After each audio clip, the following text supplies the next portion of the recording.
Évidemment, Éric Revel, sur ce qui va se passer en fait aujourd'hui. C'est particulièrement intéressant dans cette campagne, puisque on voit que c'est compliqué pour Valérie Pécresse. Il y a des gros nuages en fait à l'horizon. Les coups pleuvent sur Valérie Pécresse, donc, et même Nicolas Sarkozy s'y met. Hein. Ah oui, alors si je devais filer la métaphore rugbystique, je dirais que avant la mêlée générale, vous voyez, avant que Emmanuel Macron introduise la balle sous le pied des talonneurs politiques, tout le monde essaie de la mettre hors jeu, Valérie Pécresse. Tout le monde essaie de la mettre hors jeu. Alors ça va être très chaud, la rencontre tout à l'heure, entre Valérie Pécresse et Nicolas Sarkozy.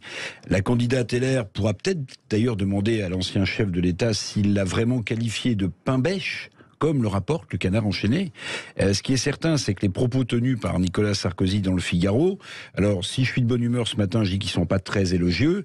Si je suis plus réaliste, je dis que c'est un tacle terrible.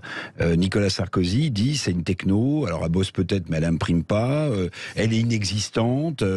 Sarkozy va même jusqu'à reprocher à Valérie Pécresse de toujours parler de Chirac et jamais de parler de lui, le grand président Sarkozy qui l'a fait ministre pendant 5 ans. Non, ça chauffe terriblement pour Valérie Pécresse. Oui, et Woerth, le rallye à Macron, appelle sans doute d'autres ralliements, c'est ça, de membres des LR. Oui, Woerth, donc l'ancien ministre du budget de Sarkozy, rallié à Emmanuel Macron. Vous avez vu la maire de Calais ce matin dans le Figaro. Oui. Et puis j'ai noté aussi un truc intéressant. Il y a un grand maire d'une grande ville qui s'appelle Gaël Perdriau à Saint-Étienne, qui lui a dit non, moi qui est LR, qui a dit non, moi je parrainerai pas Valérie Pécresse. Vous voyez ça tombe dru sur la tête de Valérie Pécresse. Puis il faut pas oublier non plus l'ancienne garde des Sceaux de Nicolas Sarkozy, vous savez, Rachida Dati, qui elle y a été aussi à coup de canon. Elle a dézingué le directeur de la campagne de Valérie Pécresse, Patrick Stefanini. Bon, tout s'est fait, Patrick. Bon, un peu court de récréation, ok. À mon avis, sont trop nombreux et trop rapprochés pour être fortuits.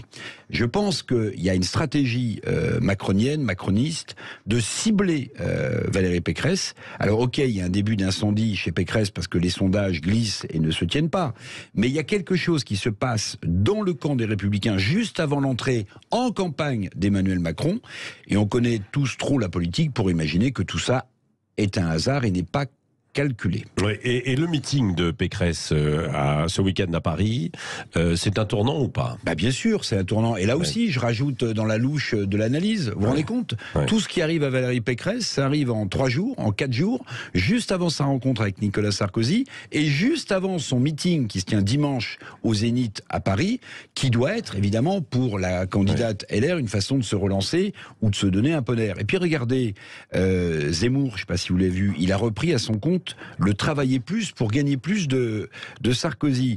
Valérie Pécresse, bon, ok, elle en a que à la bouche que pour Chirac, mais souvenez-vous aussi que Sarkozy, en décembre dernier, alors il partageait pas du tout les idées de Zemmour, il l'avait dit, mais, il avait volé un peu au secours de Zemmour en estimant que certains journalistes étaient trop agressifs avec le candidat de Reconquête. Alors, une chose est certaine, Sarkozy, en plus, d'après les médias, n'assistera pas au meeting de Valérie Pécresse dont vous parliez. Vous voyez, c'est un nouveau coup dur pour Pécresse, qui aura peut-être le temps de méditer la phrase de son mentor, Jacques Chirac, puisqu'elle n'a que Chirac à la bouche, Valérie Pécresse, le fameux « les emmerdes volent en escadrille », le moins que l'on puisse dire, c'est qu'il y a beaucoup d'escadrilles dans le ciel orageux de la campagne électorale de Pécresse.